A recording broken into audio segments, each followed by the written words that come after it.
me shirk, ai do të mbetet pa kurfar pozite pa kurfar trajtimi pozitiv në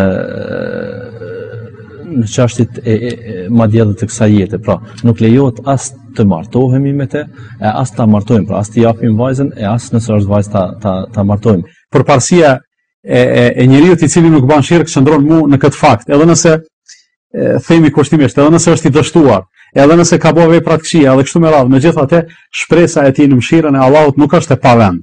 Por derisa nëse njeriu ka bërë shirk, shpresa e tij në mëshirën e Allahut është e pavend, edhe ai nuk ka shpëtim përveç nëse hiq dorë prej shirkut edhe kthehet përsëmbar. وَلْتَكُنْ مِنْكُمْ أُمَّةٌ يَدْعُونَ إِلَى الْخَيْرِ وَيَأْمُرُونَ بِالْمَعْرُوفِ وَيَنْهَوْنَ عَنِ الْمُنكَرِ وَأُولَئِكَ هُمُ الْمُفْلِحُونَ.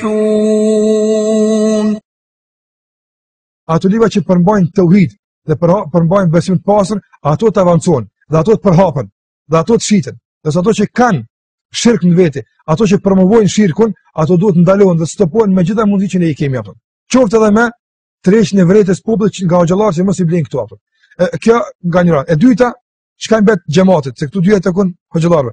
Xhamati mbetet që të mundohen që ato ligjërata e xhallarëve që përmbajnë tauhid, që përmbajnë besim të pastër, që përmbajnë lundë shirkut, të mundohen me mira dhe qindra mira kope, të kopjojnë dhe të shpërndajnë falet çdo shtëpi, të mobilizohen në shërbim të tauhidit kështu. Ka hoxha ka mundësi me thonë gjërat, po s'ka mundësi me shpërnda. Andaj ti ke mundësi me shpërnda dhe kurdo që ndëgjon ligjërat, fillon se hapin nga hoxha, po kalon dhe ka teatr.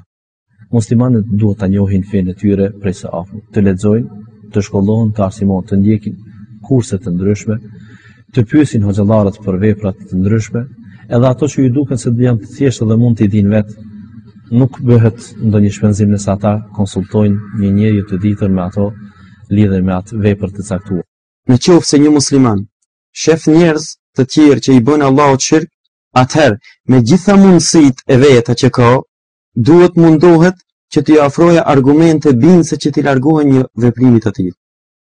وَتُوبُوا إِلَى اللَّهِ جَمِيعًا أَيُّهَا الْمُؤْمِنُونَ لَعَلَّكُمْ تُفْلِحُونَ. Siç ka treguar profeti sallallahu alajhi wasallam që ka ndodhur në një ngjarje ku një person vrau 100 veta me pa të drejtë. Edhe ai u pendua ke Allahu xhanu, edhe Allahu xhanu e fali atë. Pra çfarëdo lloj krimi që të bëjë njeriu, të gjitha gjunahet po përjashtim, duke përfshirë këtu edhe shirkun, që është gjunahi më i madh të cilën Allahu xhanu nuk e fal. Në rast se personi pendohet tek Allahu xhanu, kthehet tek ai dhe e braktis shirkun, nuk kthehet më tek shirku, padyshim që Allahu xhanu e fal. E fal sepse Allahu xhanu është i mëshirshëm dhe mëshira e tij përfshin qetë dhe tokë. Drejtoju Allahu xhelle xhelal, sepse do të gjesh një krijues madhështor i bujar, i cili do të pranojë pendimin tënd dhe do të udhësoj. Mendo për xhenetin. Mendo se në këtë botë je vetëm musafir, se qëllimi i ekzistencës tënde në këtë botë është nuk e kam krijuar gjindet dhe njerëzit për tjetër, vetëm se të më adhurojnë. Prandaj ata që kanë ra në ndonjë formë për formë të shirkut, qoftë në shikim të filxhanit, qoftë në lutje tek varrezat, qoftë në shkuar tek falltort, apo tek magjistart, apo tek shrimi e hemalijeve, apo çka do që kanë bërë për këtyne. Unë fillimisht i losë ti çkyjnë ato çka kanë. Ti djegën hemalijat, apo të përfundojnë shkuan tek sirbazat, tek falltorët, tek magjistrat të ndryshëm. Të përfundojnë fillimisht mas balet ndalin komplet nga gjitha kjo. Pastaj të pendohen sinqerisht tek Allahu xhallahu ala. Ti thonë se o Zot, na kemi menduar se kjo është e mirë, na kemi menduar se ti e don këtë punë. Mirë, po nga xhallar ton, nga mësuesit ton e kuptuam se që nga kjo shëmtume, na fal o Zot. Dhe sinqerisht të pendohemi dhe vendonim që mos kthehemi më kurrë këtë vepër, unë ju garantoj me garancë të Allahut që më të mia se nuk është në dorë time falja, mirë po Allahu ka garantuar se të tillë Allahu do t'ja falë. Thuaj, o robërit e mi, të cilët e keni ngarkuar me shumë gabime veten tuaj, mos e humni shpresën ndaj mëshirës së Allahut, se vërtet Allahu i fal të gjitha mëkatet.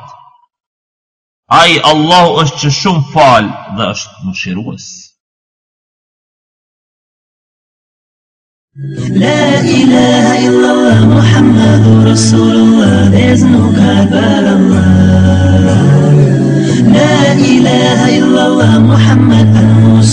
Muhammad is his messenger.